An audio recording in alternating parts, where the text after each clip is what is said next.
Jenny is with us in Nashville. Hi, Jenny. How are you? I'm good. How are you? Better than I deserve. What's up? Well, I lost my home a couple of years ago. My son talked me into putting it up for a loan for a business that he was starting. Oh, no. And he went bankruptcy. Well, he told me that not to worry about it, that he was going to take care of me. But he talked me into not going to the court hearing. And then he told me, I don't owe you anything. I filed bankruptcy on that. It was $50,000, but it was enough to lose my home. Is there anything we can do? I'm so sorry. Well, not only you lose your home, but it breaks your heart, too, doesn't it? Yes. Yeah. He had just come back from Iraq, so he had my heart. But he did go to the bank. My husband kept after him, and he went to the bank, and he had oh goodness, he had a paper signed that he did owe $50,000, that he would pay $600 a month, and he did pay that for a couple of months. That was before the bankruptcy or after the bankruptcy? That was after the bankruptcy. Okay. But then he's not paying, of course. No. Of course, it doesn't matter much because you lost your house already, right? Yes. I mean, did you get sued from that, or did you just take the foreclosure? Yes, that's on my credit. Okay. So they're still coming after you? Yeah, well, no. The bank told me that they would not come after me for that. They were going to just write it off.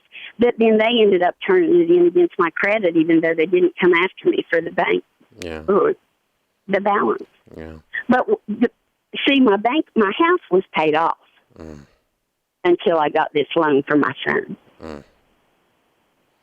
Okay. And so where have you guys been living since the foreclosure? In an apartment, and then we bought another house. Okay. So you got another home. Okay. Well, we're paying for another home. Yeah. But, the sad answer to your question is there's nothing to be done. It's a really, really expensive and heartbreaking lesson to not pledge your home for a business. Certainly not pledge it for a business for someone else ever.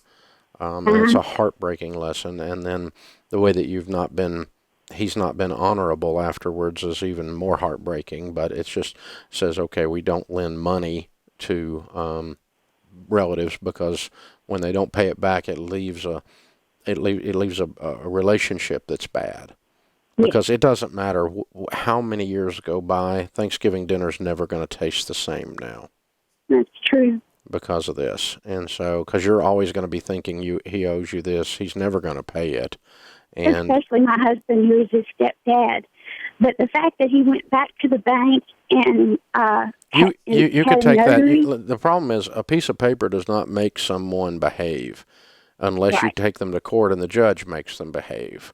That's the only thing. It's not a magical thing that you have this magical piece of paper you can wave over his head and suddenly he grows character.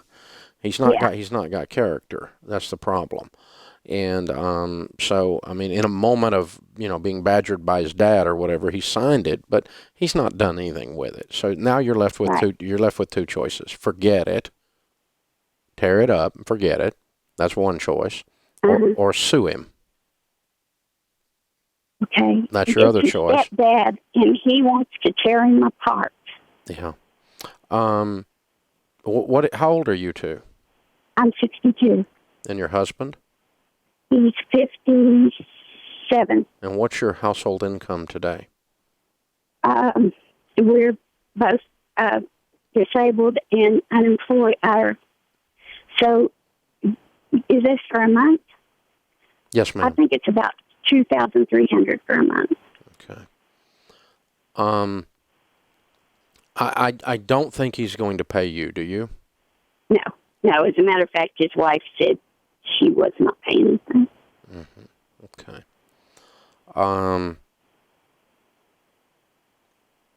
Here's a proposal, okay? There's three, actually, only three possible options on the table. One is you sue him using that piece of paper. You probably could win. And the only thing you could do then would be to take a lien against his home or garnish his wages or whatever. That pretty much ensures that your son is out of your life for the rest of your life, doesn't it? Yeah, he's told me that he's out of my life anyway. Okay. So you could do that, and that would pretty much put cement on top of that then. Okay. The second thing you could do is you can do what you're doing right now, which is nothing and stay mad all the time. Stay hurt all the time. Well, hurt and mad. Hurt and mad are best friends. They run around together.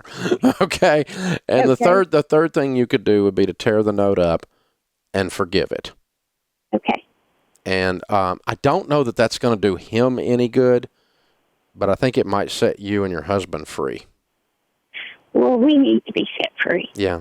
And so my advice were you coming to me to coach me would be, and it'd be hardest for your husband, probably harder than for you, but that you guys together on your knees pray about this and ask God to give you the strength to completely let this go. And I think a peace will flood both of your souls. And I would tear it up, and I would write him and his wife a letter, and I wouldn't say one mean thing in the letter, although there's a lot of mean things that would be fair to say. I'm kind of mad at your son, and I don't even know him, so it'd be pretty easy to say some mean things, okay? Yeah. But instead, I would just say, this note and this debt is completely forgiven, and you are forgiven. That's all I would say, and sign your names, and put that torn up note in an envelope and mail it to him, and I would go on with my life with a smile. Okay. And this is one of those painful, horrible things that's happened that we all go past. Because as long as you keep carrying this around, it's bothering you a lot more than it's bothering him. Oh, yes, I believe that. And if I thought suing him would change him into a good man, I'd sue his butt. And there might be some cases I might sue him anyway. But in your case, just talking to you with your sweet broken heart, I just think there's more benefit than the money you're not going to get anyway by letting it go. That's just something to think about. Y'all talk about and decide if you want to do that or not. But I think that's probably the best proposal of the three that's on the table.